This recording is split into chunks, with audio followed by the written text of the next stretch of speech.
Bonjour, aujourd'hui je reçois Corinne qui est une maman d'un enfant extraordinaire de 6 ans et demi. Bonjour. Et avant l'interview, je vous invite à vous abonner à ma chaîne, comme ça vous serez informé des nouvelles vidéos. Donc je t'invite à te présenter Corinne et pourquoi tu es ici aujourd'hui.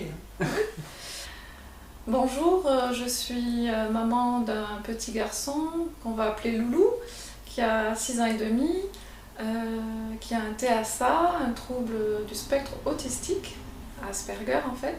On vit ensemble avec son papa à la campagne, il va à l'école et en fait on s'est rendu compte qu'il avait un trouble du spectre autistique. On s'en est rendu compte un peu après, mais les difficultés ont commencé vraiment à l'entrée en école maternelle. Parce que son entrée à l'école est venue juste après un déménagement. Et il a été à la crèche avant? Oui, il a été à la crèche de ses 4 mois à ses 2 ans et demi. Et comment ça se passait à la crèche en fait? À la crèche, ça se passait très bien. C'était une petite structure de 20 enfants. Donc il y avait 2 groupes de 10. C'était un bébé très calme, qui s'occupait tout seul, voilà, qui faisait sa petite vie. Il était très tranquille, donc il était très bien intégré à la crèche. Et au moment en fait de déménager dans une maison, puisque nous sommes devenus propriétaires, nous avons changé de village, j'ai dû arrêter la crèche tout simplement parce qu'elle s'est transformée en microstructure. Et donc on a décidé avec son papa de le mettre à l'école à 2 ans et demi, parce qu'il y avait une école de village qui acceptait les enfants à 2 ans et demi. Et là, donc pour Loulou, ça a été très compliqué. Déjà dès le déménagement en fait, ça a été très compliqué parce qu'on pense que c'est vraiment le changement de maison qui a déclenché quelque chose chez lui en fait, qui l'a mis en insécurité. Ou alors qui a été le révélateur? Ou qui a été, oui voilà, le révélateur de... Ouais. En tout cas, lui a changé complètement de façon d'être. De comportement? Oui, de comportement. D'accord. Son sommeil? Le sommeil était très difficile.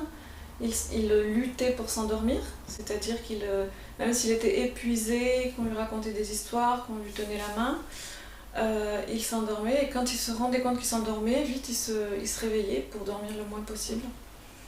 Donc voilà, c'est un enfant qui avait beaucoup de peur et qui était très nerveux, qui faisait beaucoup de crises de colère, enfin vraiment en crise, quoi. Un enfant qui est devenu en crise perpétuellement à partir de ce moment-là. D'accord. Et qu'est-ce que tu as fait comme démarche en fait pour essayer de comprendre? Parce que est-ce que à cette époque tu te disais mon enfant est autiste ou pas du tout? Pas du tout. Moi je me suis toujours dit que mon enfant avait certainement ce qu'on appelle un haut potentiel, parce qu'on voyait qu'il avait des capacités à mémoriser notamment qui étaient très importantes. Quand il s'est mis à parler, on avait un imagier, très rapidement tout l'imagier était su et on le sentait avide de connaissances. Il a parlé à partir de quel âge? Il a parlé un peu avant 2 ans et à 2 ans il parlait couramment. D'accord. Pour vous donner une idée, à 2 ans et demi, il savait faire les nuances entre du gris clair et du gris foncé. D'accord. Dans son langage. D'accord. Il était très précis à ce niveau-là. Oui, par rapport aux autres enfants de l'école, on le comprenait bien mieux. Et d'ailleurs, il se sentait différent à l'école aussi parce qu'il parlait bien mieux que les autres enfants. D'accord. Il avait l'impression d'être avec des petits. C'est ce qu'il te disait? Oui. D'accord. Donc je ne pensais pas du tout à l'autisme. Et ce que je dois vous dire aussi, c'est que pourtant je suis formée en psychologie. Donc j'ai eu des cours sur l'autisme à la faculté de Toulouse. Parce que tu fais quel métier? Moi je suis psychopraticienne. Ça consiste Donc en quoi? je suis dans la relation d'aide, j'accompagne les personnes, les adolescents et les adultes dans une démarche de développement personnel en fait. D'accord. T'es en libéral? Je suis en libéral. Ok. Là j'ai dû bien réduire mon activité pour être présente pour mon fils.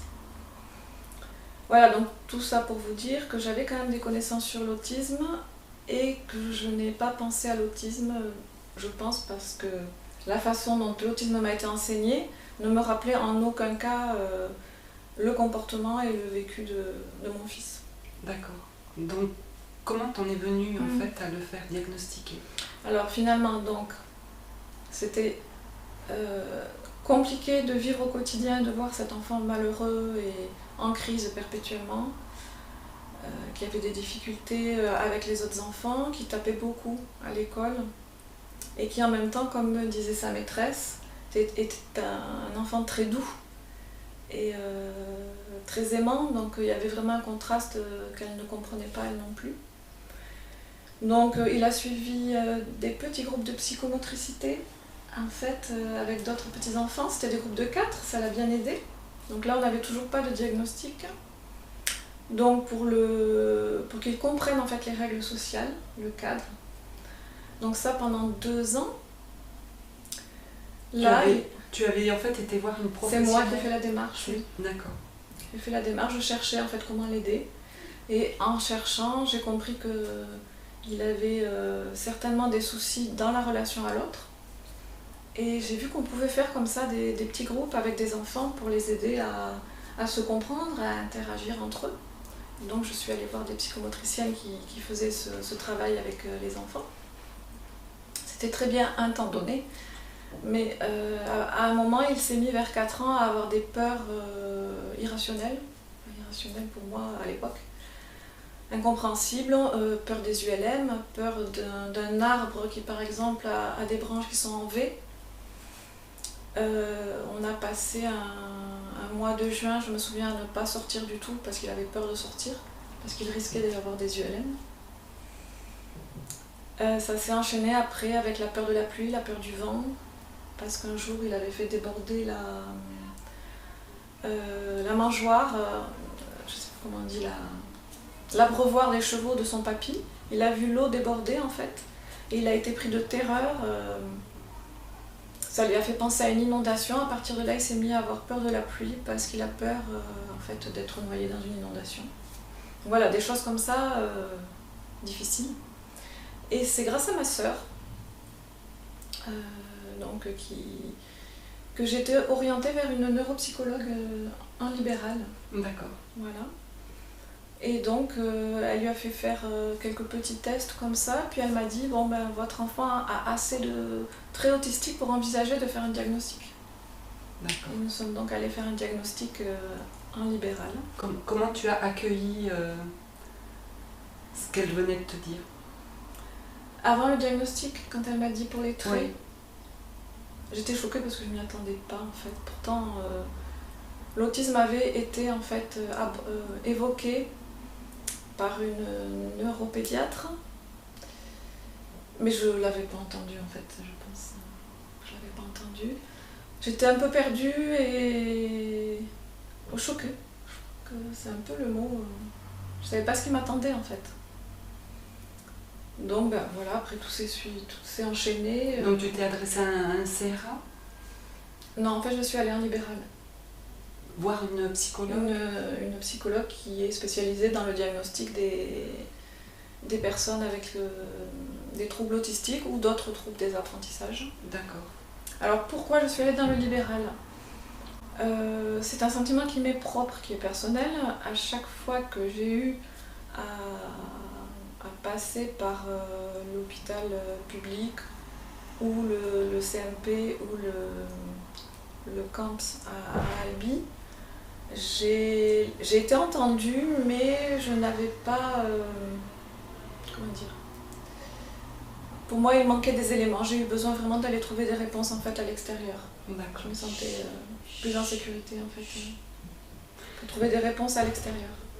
Mmh.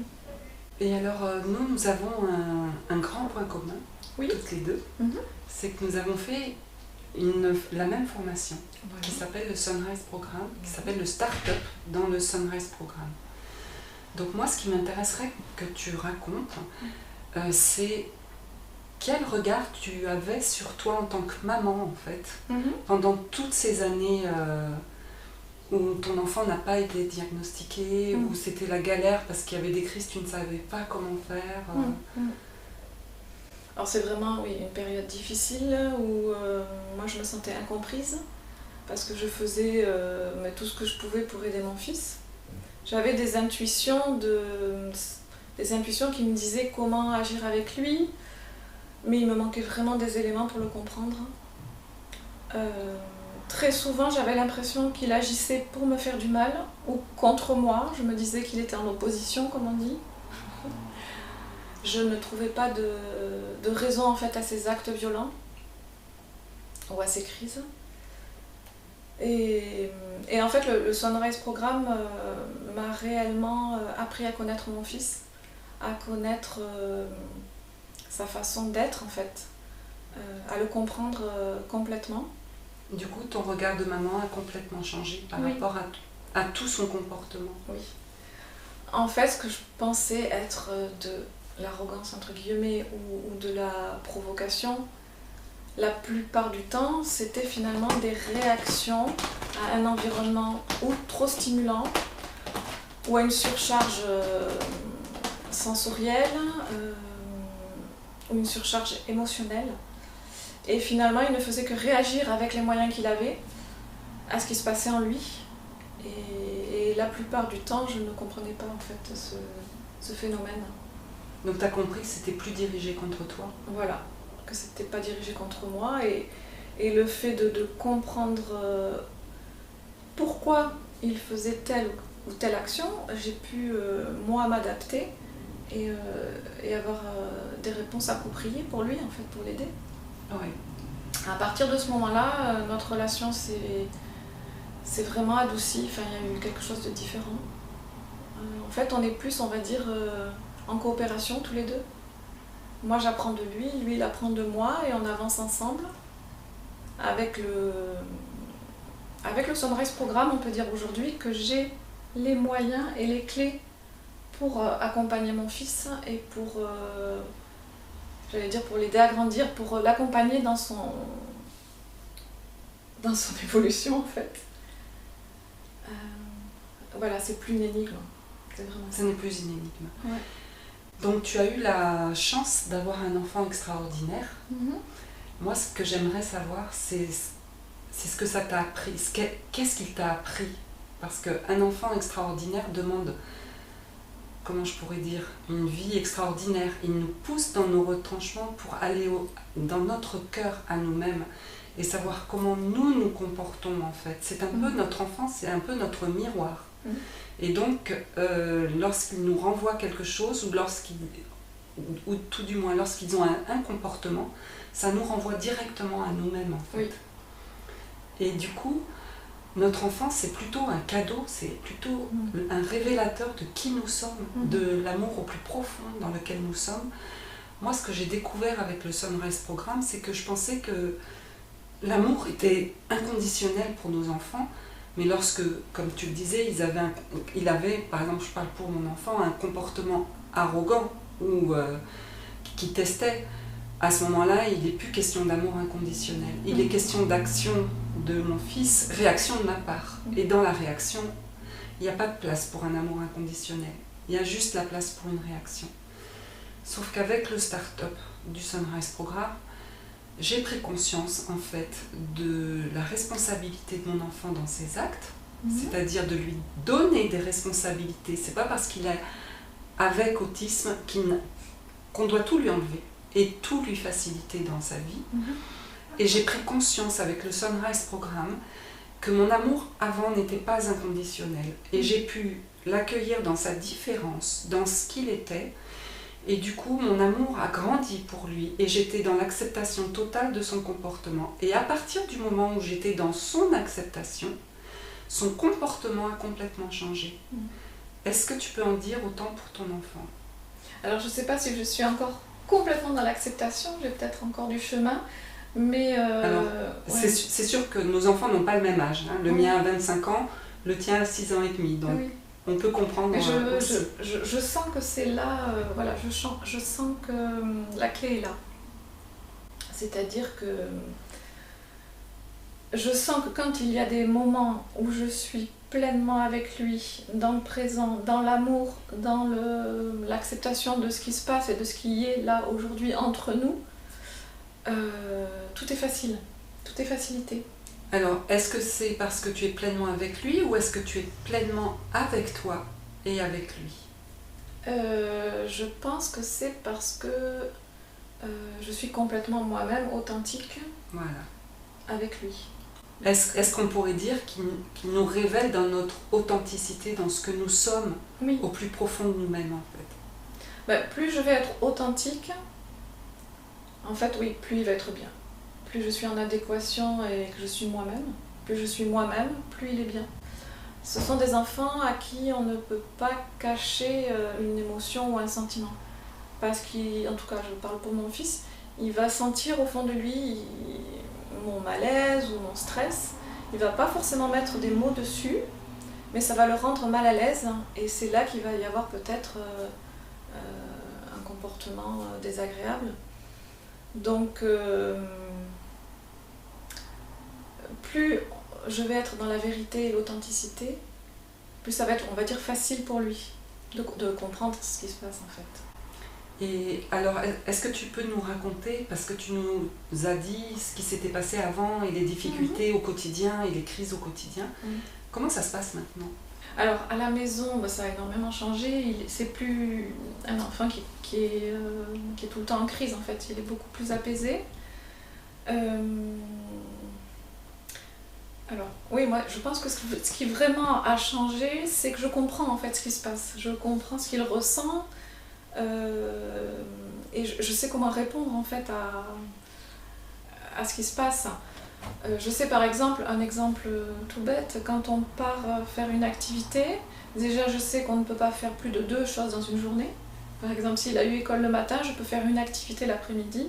C'est pas la peine d'organiser un repas le soir. C'est pas possible, ça va être trop pour lui et ça va engendrer des crises inutiles. Donc on n'organise plus de repas le soir. Donc voilà, la gestion du quotidien est différente en fait. En tout cas, ce qui est important, c'est que cette première partie de formation là, au Sunrise Programme nous permet à nous, les parents, d'avoir des outils pour vraiment pouvoir agir au quotidien avec nos enfants pour qu'ils soient bien. On a vraiment une compréhension qui est différente, c'est-à-dire que mon enfant a une sensorialité qui est différente d'autres enfants. Il est beaucoup plus sensible au niveau de l'ouïe, il a une hyperacousie, au niveau des lumières c'est pareil. Il peut être hyposensible au niveau du corps, c'est-à-dire qu'il ne va pas aimer qu'on le touche, et en même temps il va avoir besoin de contacts très appuyés, ce qui peut aussi expliquer que souvent ils se mettent à taper aussi pour sentir ses mains. Et tout ça, en le sachant, en fait, on s'adapte. Par exemple, si je sais qu'aujourd'hui, il a mal dormi, il y a un anniversaire avec des petits copains, je vais le faire bouger le matin, par exemple, pour qu'il puisse se dépenser. Et peut-être que juste avant l'anniversaire, je vais appuyer sur ses mains ou faire quelque chose, en fait, qui va... D'accord, donc là, tu sais comment agir avec lui. Moi, ce que j'aimerais que tu me dises, c'est comment tu as entendu parler du start-up? Alors, le start-up, en fait, on m'a fait passer un petit flyer. Il y a une maman dans le Tarn qui avait fait cette formation 1 an avant moi et qui avait distribué des... Je souris parce que j'ai fait en fait la formation avec cette maman. Voilà. Donc, elle a distribué des flyers parce que donc, Raoul Kaufmann, celui, en fait, le responsable de la formation, on va dire. Oui. Faisait une conférence à Toulouse à ce moment-là et donc j'ai eu ce flyer. Alors moi par contre je ne suis pas allée à la conférence parce qu'il me semblait que je n'étais pas concernée en fait. D'accord. Tu avais du mal à accepter que ça puisse toucher ton enfant. Il me semblait que c'était pour les autistes qui ne parlaient pas. D'accord. La première idée que j'avais en fait c'était celle-là. Et en fait c'est en parlant avec la maîtresse de Loïs, c'est la maîtresse qui m'a reparlé de cette expérience, de cette conférence. Et elle m'en parle et je me dis, mince, là j'ai vraiment raté quelque chose en fait. Bravo à la maîtresse. Oui, la directrice de l'école et la maîtresse de mon fils. Donc je me suis dit, et en fait cette maîtresse m'a donné les coordonnées de la fameuse maman. D'accord. Voilà, et c'est grâce à Camille que j'ai pu en fait plus... Camille qui se reconnaîtra. Oui, que j'ai pu avoir plus d'informations sur cette formation qui avait lieu à Paris 15 jours après. Oui. J'aimerais que tu me parles de savoir ce que ça t'a apporté à toi en tant que personne, en fait. Parce que, en fait, on a des enfants qui sont différents. Oui, on va dire des enfants extraordinaires, qui viennent chez nous, hein, qui atterrissent chez nous, dans notre famille, dans notre univers, où on est complètement démunis avec ces enfants-là. Qu'est-ce qu'ils viennent faire travailler chez nous pour que l'on puisse sortir le meilleur de nous-mêmes, en fait? Alors moi, je me suis toujours dit que, en fait, grâce à Loïs, j'étais obligée, en quelque sorte, de me dépasser, d'aller chercher des informations, d'aller chercher des solutions. Et je me rends compte qu'en cherchant ces solutions, qui au départ sont pour lui, elles me sont bénéfiques aussi. Elles m'apportent énormément. Je me rends compte que... Est-ce que tu as un exemple concret pour dire ce qu'elles t'apportent concrètement?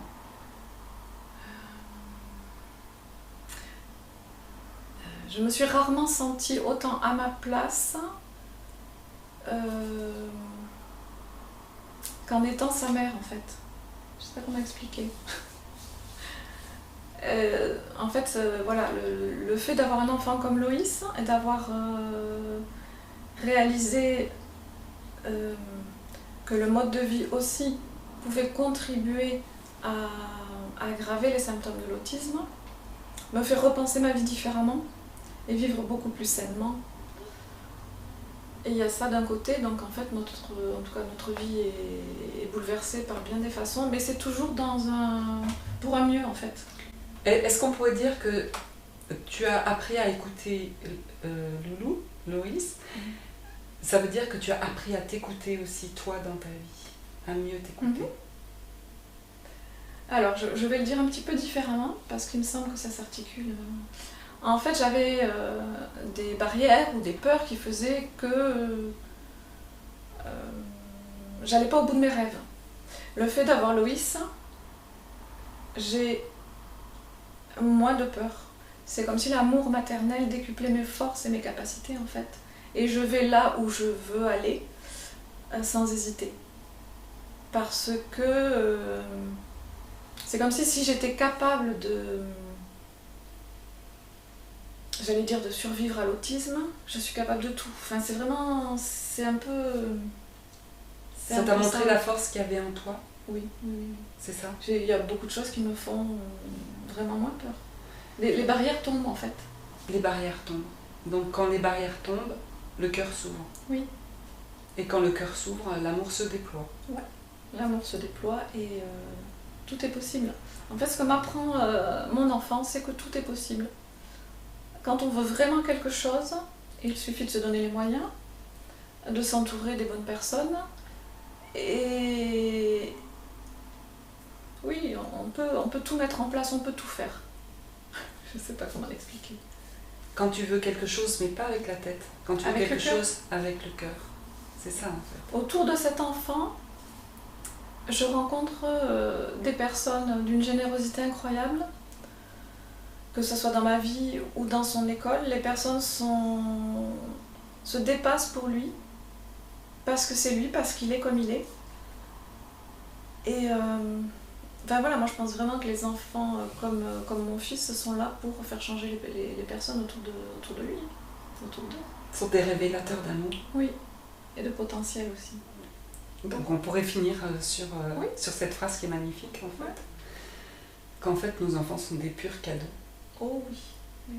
Même si la vie n'est pas toujours facile, vraiment c'est du bonheur. Du bonheur de l'écouter quand il a une pensée comme ça qui tombe juste, une pensée sur la vie qui arrive comme un cadeau. En fait, on va rester sur ces jolis mots de la fin que tous nos enfants nous ont appris. Je te remercie Corinne d'avoir accepté de parler devant la caméra, c'est pas évident quand on n'est pas habitué. Et en espérant que ton témoignage serve aux autres mamans. Oui. Et motive les mamans qui ne sont pas informées ou qui ne... Qu'est-ce que tu pourrais dire justement à ces mamans qui n'osent pas sauter le pas pour faire le start-up? Bah, qu'en fait, j'ai pas trouvé... Enfin, j'ai trouvé dans le Sunrise Programme ce qui n'existe pas en France. C'est-à-dire que là, vous trouverez... C'est vraiment un programme qui est complet. Donc le start-up va vous permettre de comprendre votre enfant dans ses spécificités. J'allais dire d'approcher l'amour inconditionnel, ou en tout cas d'avoir les clés pour atteindre l'amour inconditionnel, et aussi de grandir en tant que parent. Voilà, c'est ce que j'ai envie de dire. Je te remercie infiniment, Corinne. Merci Caroline. Merci. Je vous engage à partager cette vidéo si vous pensez qu'elle sera importante pour les personnes qui sont autour de vous. Parce qu'on fait que ces